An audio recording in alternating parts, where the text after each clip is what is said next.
Hello, simple steps to do a hard reset on Dell PCs. Turn off the computer. Disconnect the power cable and any external devices. Press and hold the power button for at least 15 to 20 seconds. Release the power button and reconnect the power cable.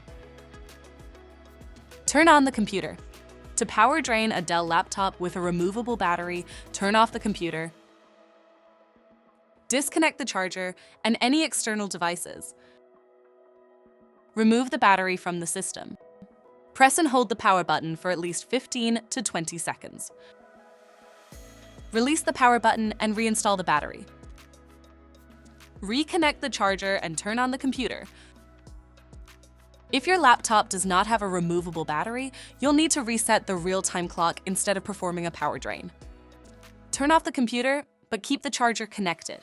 Press and hold the power button for 30 seconds until the power LED blinks 3 times. Release the power button. The computer should reboot to the Dell logo screen indicating the reset was successful. Thank you.